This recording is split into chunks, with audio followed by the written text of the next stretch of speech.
Opa, fala até inglês, tá? Deixa eu começar a gravar aqui, então. Bem, turma, a aula de hoje é a segunda aula de eletromagnetismo. É a última questão da prova do vestibular, quando não tem física moderna, que é o caso da CAF, né? Então, a nossa aula é a aula número 25, que é a regra da mão direita. Tudo bem? Não esqueça de me mandar o simulado para mim corrigir, tá bom? Otelo, depois temos que conversar sobre duas questões do simulado anterior, tá? Tá bom? Vamos corrigir ele ao vivo nas correções de simulados. Quando acabar a aula aqui, tá? A aula 26, nós vamos ter só revisões, tá? E uma das revisões nós vamos tirar as dúvidas dos simulados, tá bom? Eu vou passar todos os gabaritos e aqueles que vocês não conseguiram chegar no gabarito, a gente começa, tá? Então, gente, o que é força magnética? Força magnética é quando você precisa mudar a direção e sentido de uma partícula quando ele está no meio de um campo magnético. E o exemplo disso aqui é quando você tem a necessidade de desviar quando tem a presença de ímãs. Então, por exemplo, lá naquele grande acelerador de partículas, o CERN, lá na Suíça com a França, nós temos lá partículas que são aceleradas por um campo elétrico e são desviadas por um campo magnético, ok? E a força magnética também é chamada a lei de Lorentz, tá? Henry Lorentz, ó. Lorentz. Tudo bem? Então, tá aí, ok? Então, essa força magnética, ela surge quando uma carga Q, ó, uma carga Q, é colocado no meio de um campo magnético, que nasce no norte e morre no sul. Tudo bem? Então, aqui temos norte e sul. Então, essa força magnética, ela é lançada em três situações, ó. Ou ela é lançada paralela ao campo, que eu vou chamar de velocidade 1, ou ela é lançada a 90 graus para o campo, que eu vou chamar de velocidade 2, ou entre 0 e 90, que eu vou chamar de velocidade 3.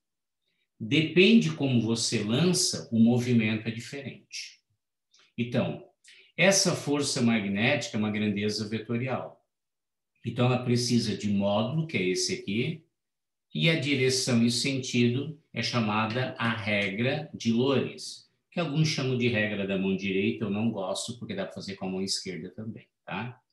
Então, essa força magnética, ó, ela depende de três coisas. Primeiro, da força, que é dada em newtons, do campo, que é dado em Tesla, da carga, que é dada em Coulomb, e da velocidade, que é dada em metros por segundo. E principalmente do ângulo que ela é lançada, ok? Então, olha só. A força é diretamente a tudo. Então, se você aumentar o campo, aumenta a força. Se você aumentar a carga, aumenta a força. Se você aumentar a velocidade, aumenta a força, tá? E esse ângulo aqui, ó, é o ângulo formado entre a velocidade e o B, que é o vetor campo magnético. Então, esse ângulo aqui é entre V, de velocidade, com o B. Então, depende o ângulo, tem uma trajetória diferente, tá? Então, como é que será essa trajetória? Então, vamos começar por aquela situação onde não tem força. Então, pessoal, se por acaso o campo for paralelo à velocidade, e o que é paralelo? É quando ele vai, ó, na mesma direção e sentido, que é o caso do V1, ou na mesma direção e sentidos opostos. Então, aqui é quando o ângulo é 0 graus, ou o ângulo vale 180 graus. Não importa. O seno de 0 é 0, o seno de 180 é 0, 0 vezes qualquer coisa dá 0. Então, quando ele for lançado paralelo, a força magnética é 0. Pela segunda lei de Newton, se não tem aceleração, é porque não tem força resultante, né? Então, a aceleração é 0. E se a aceleração é 0, é um m, r, u, movimento retilíneo uniforme. Tudo bem? Então, sempre que ela for paralela, ela não é desviada. Ela vai como continua. Ela vai assim ou vai assim. Bacana? Agora, ela pode, nesse meu caso aqui, é o V1. Ó, V1. Tudo bem? Só que ela pode ser o quê? 90 graus. E 90 graus é perpendicular. Tudo bem? Então, nesse caso, nós teremos 90 graus. Então, a força resultante é a componente centrípeta. É uma força centrípeta. E se é uma força centrípeta, é um movimento circular uniforme. Então, quando ela entra em V2, é um movimento circular uniforme, tá? Esse movimento, ele gasta um tempo para fazer a volta. Então, o tempo mínimo para fazer uma volta é chamado de período. Então, o período é dado em segundos, todas essas equações são dadas. Então, o período depende de 2π, m é a massa, Q é a carga e B é o campo. Então, guarda, quanto maior a massa, mais tempo demora para dar uma volta. Quanto menor a carga, maior o campo. Quanto menor o B, maior o período. Tudo bem? Então, esse período, ó, é direto à massa e é inverso à carga, que é dada em coulombs, e o campo. Tá? E como é um movimento circular uniforme, você tem um raio. R é raio.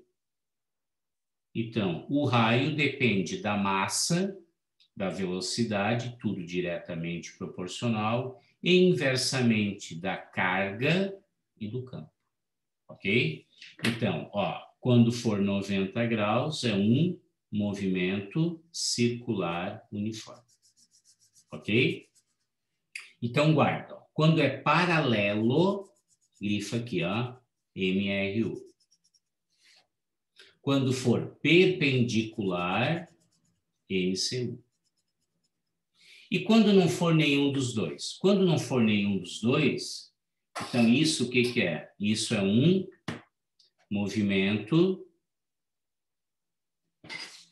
helicoidal. Lembra de hélice? Então tá aqui, ó. Para cima é como se fosse um movimento circular uniforme. Tudo bem? Ó. Aqui nós temos um movimento retilíneo uniforme.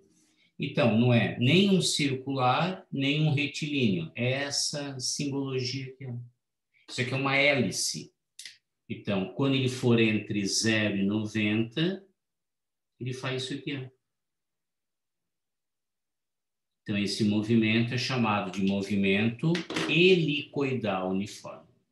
Então, quando aqui ó, for entre 0 e 90, que é esse símbolo que parece um olho, né? Então, aqui fica ó, maior que 0 e menor que 90. E menor que 90. Então, isso aqui é chamado de movimento helicoidal uniforme. Lembra de hélice. Ok? Então, o que eu quero que vocês guardem? Que aqui é movimento retilíneo uniforme. Aqui é movimento circular uniforme. Aqui é movimento helicoidal uniforme. Se é uniforme, não altera o valor da velocidade. Então, escreve aqui, ó. Nos 3 casos, a força magnética não altera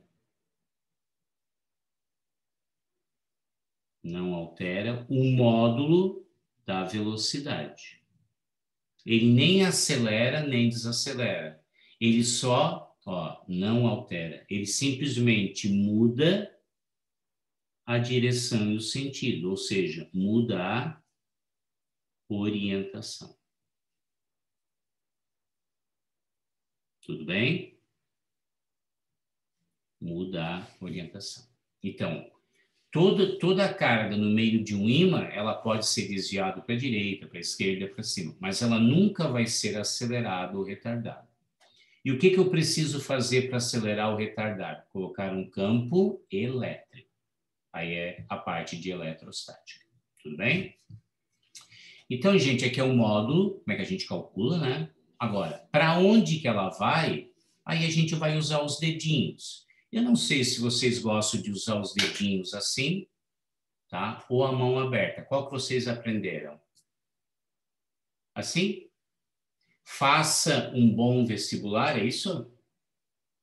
É, né? Então, guarda assim, ó. Quando a mão é direita, você vai usar cargas positivas.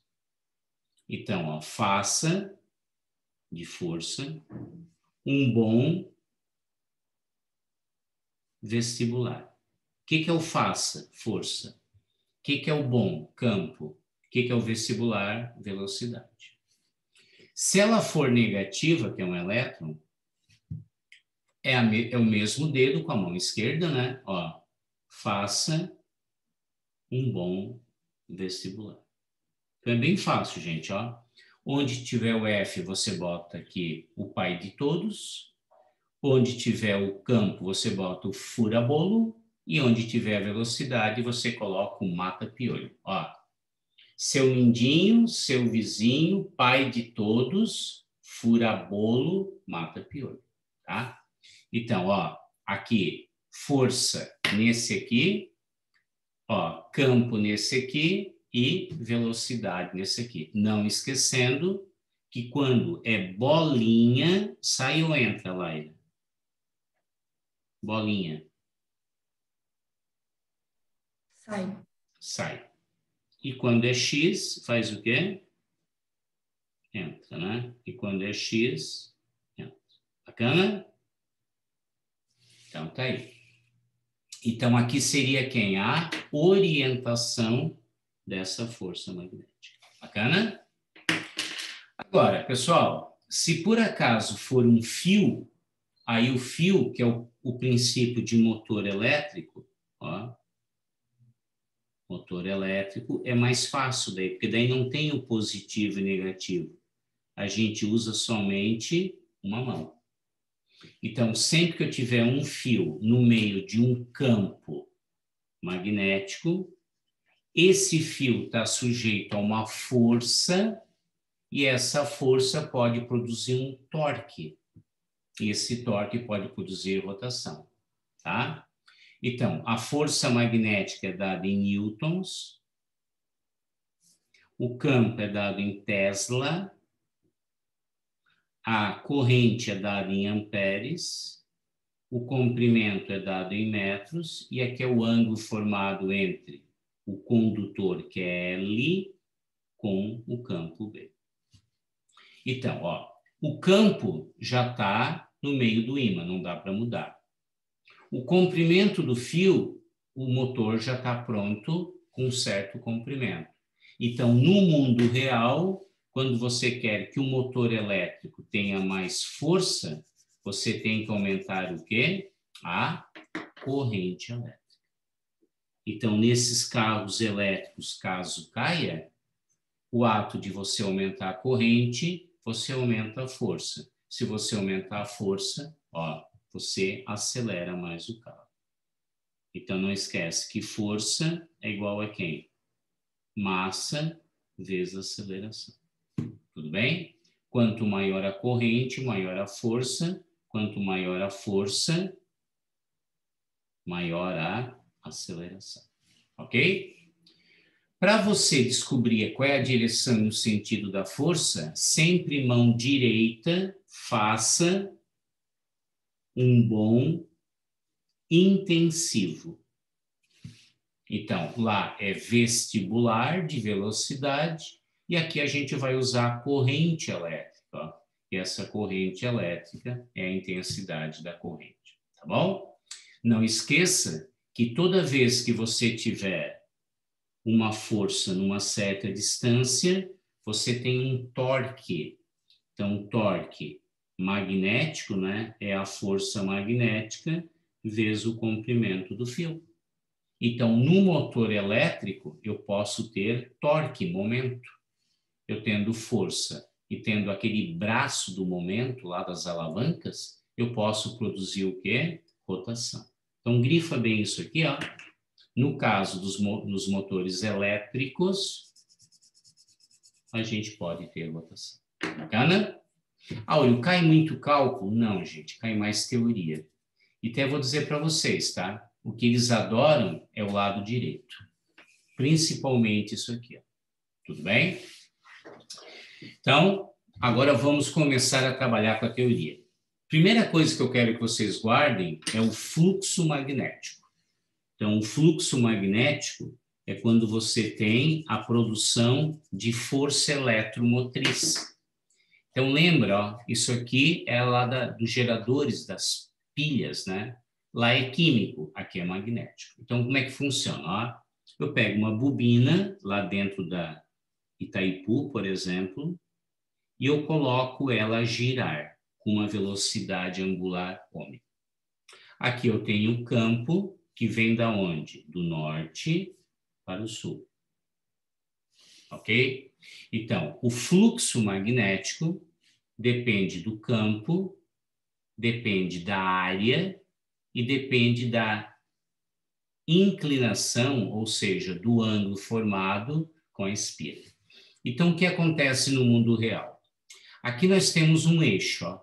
Esse eixo, ele é impulsionado pelo vento, pela pressão de vapor, pela água. Então, aqui é o tipo de geração. Normalmente, aqui o que é? Água, né?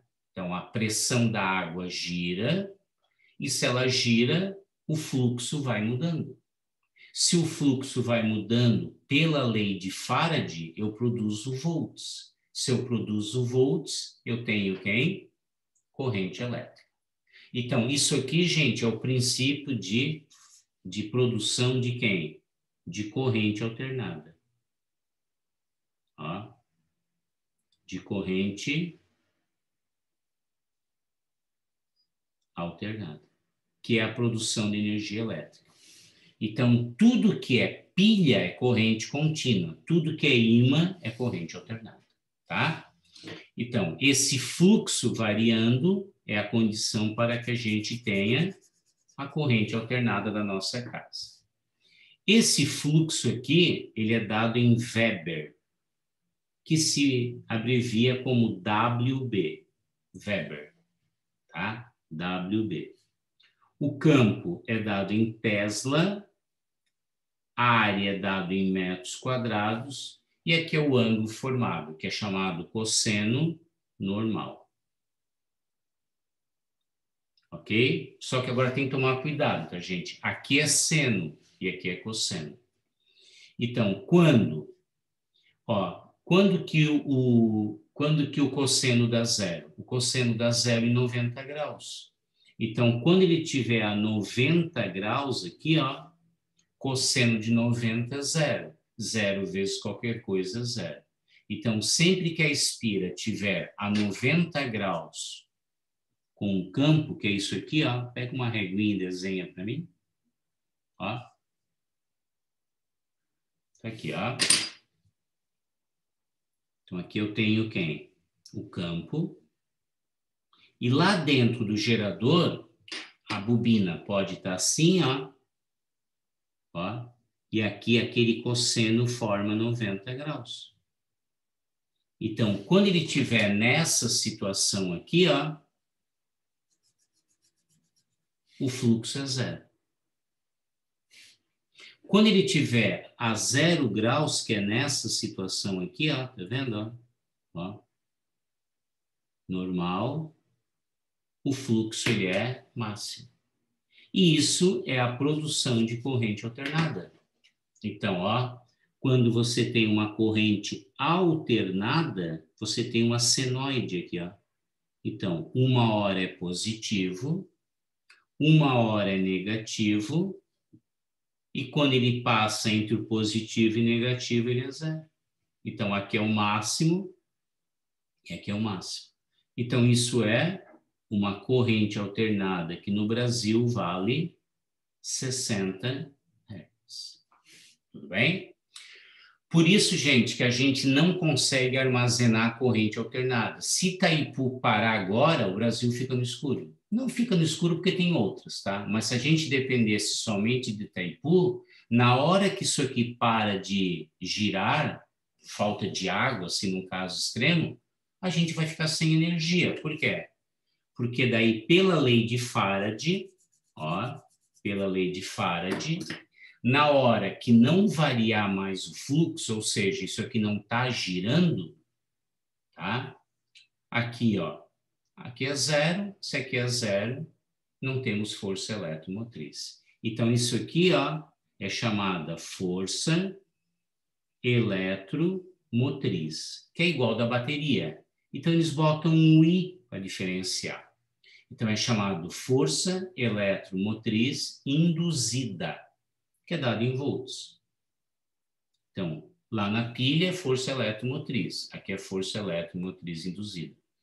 É a variação do fluxo que é dado em Weber pelo tempo. Então, cuidado, tá? Eu tenho que variar o fluxo para ter volts. E nunca esqueça, né, que V igual a RI. Se eu não tenho volts, eu não tenho quem? Corrente. E automaticamente não tenho eletricidade. Ok? Então, muito cuidado com esse desenho aqui, ó. Aqui é o norte e lá é o sul, né? Então, ó, a 90 graus é nulo. A 0 graus aqui, ó, ele é máximo. Bacana? Agora, vamos pegar a teoria disso. Como é que produz isso? Nós temos duas maneiras de variar esse fluxo aqui, ó. Ou você deixa ele parado, aqui o eixo, e depois a espira começa a girar, ou você pode fazer isso, ó, pegar uma espira, aproximar um ímã e afastar, ou deixa ele parado, pega a espira e aproxima. Então aqui você pode, ó, variar assim, onde as linhas aumentam e diminuem, ou diminuir as linhas, afastando. Então, quando você aproxima, ó, o que acontece? Mais linhas de campo começam a atravessar isso aqui. Então, vamos supor que passasse X linhas. Quanto mais pertinho tiver, mais linhas tem, porque as linhas saem do norte para o sul. Então, quando ele aproxima, ó, completa para mim, aumenta o fluxo. Se aumenta o fluxo, a espira, ela sente o aumento de fluxo e para toda ação tem uma reação. Aí ela produz um contrafluxo, então aqui é o B, e aqui é o menos B. Ela produz um contrafluxo. Esse contrafluxo vai produzir um polo para que o ímã não aproxime dela. Então, se aqui é sul, eu vou precisar de um polo sul também. Aí você olha, sul com sul, quer dizer que essa força aqui é uma força de repulsão. Então, sempre que estiver aproximando, ela repele. Quando ele começa a afastar, ó, o fluxo diminui. E a espira sente que está perdendo energia. Aí ela produz um contrafluxo com um polo, se aqui é sul, norte, com o objetivo de ter o quê? Atração. Então, é nessa jogadinha de atrair e repelir que você tem força eletromotriz, que você produz energia. E qual é o segredo? É isso aqui, ó. Turma, ó. Como é que eu vou saber onde é que tem o norte e o sul? Faz um risquinho aqui e faz um risquinho aqui, ó. Tudo bem? Aí você olha, aqui é sul. Se é sul e eu preciso de repulsão, olha como é que eu faço, ó. Olha aqui, gente, ó. eu desenho um S de sul aqui, tá vendo? Ó. Eu desenho um S de sul. Aí eu sei que a corrente tem que ser sentido horário. Quando, então, para ter repulsão, tá? Quando eu preciso ter atração, se aqui é sul, aqui eu preciso de um norte, ó, risquinho, ó, tá vendo? Ó, desenho um S de norte, um N de norte, ó, corrente. Então, repetindo, se aqui tiver um sul, aqui eu preciso de um sul. Se aqui eu tiver um norte, aqui eu preciso de um norte. Então, tem que ter repulsão. Esses dois polos têm que ser iguais. Aí faz sempre o risquinho inclinado. Aí aqui você desenha um sul, você quer sul, ou desenha um norte, você é norte, tá? Se por acaso tem uma atração, se aqui é sul, aqui eu preciso o polo contrário, que é norte. Faz o risquinho, desenha um M. Ou, se aqui eu tenho um norte, aqui eu preciso de um sul daí. Então, ó, quando aproxima, tem repulsão. Quando afasta, terá o quê? Atração. Bacana? Então tá aí. Pessoal, e a parte bem importante é quando a gente fala de transformadores elétricos. Então, transformadores elétricos são aparelhos que trabalham por indução e eles, ó, alteram, escreve, ó, alteram os níveis de tensão e corrente. Aí depende se tem que ser elevador ou abaixador, ok? Pessoal, onde você liga na tomada, no caso aqui de Tubarão é 220, é chamado o primário. Então, o teu carregador de celular, tu liga no 220. E aonde você liga no aparelho é chamado secundário. Secundário. Então, no nosso dia a dia, aqui é 220 volts, que é a tomada. E aqui é o teu celular, por exemplo. Qualquer coisa, eu estou dando um exemplo. Celular. Então, quando você está plugando o celular, ele é o secundário do transformador.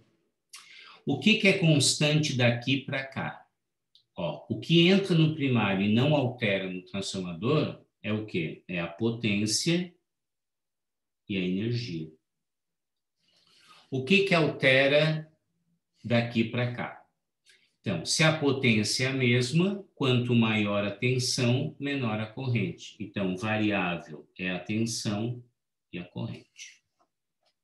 Então, para você saber se ele vai aumentar ou diminuir, você usa a relação de transformação, que é essa aqui. Ó. Então, o que é o U? É a tensão do primário.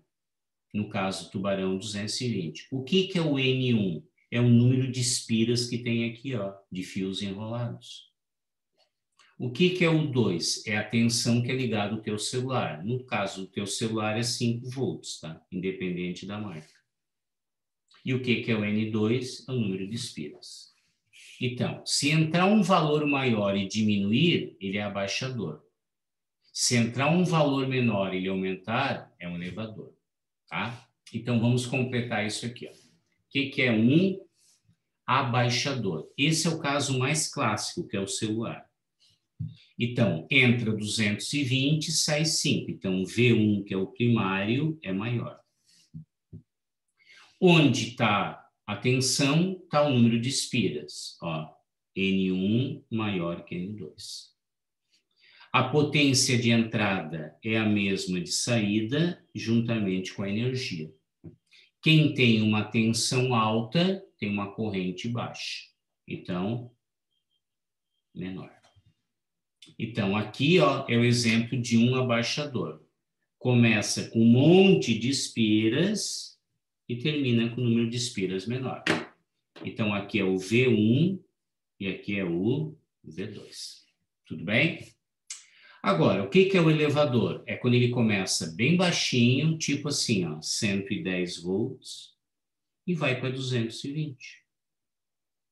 Então, ó, V1 menor que V2. Quanto menor a tensão, menor o número de espiras. Quanto menor a tensão, maior a corrente.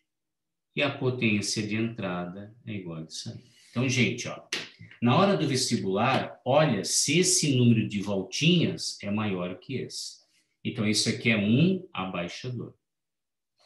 Se por acaso aqui for menor e lá for maior em quantidade, ele é um elevador.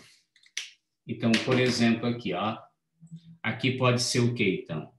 De um valor menor, então, ó, 110, para qualquer valor maior, 220.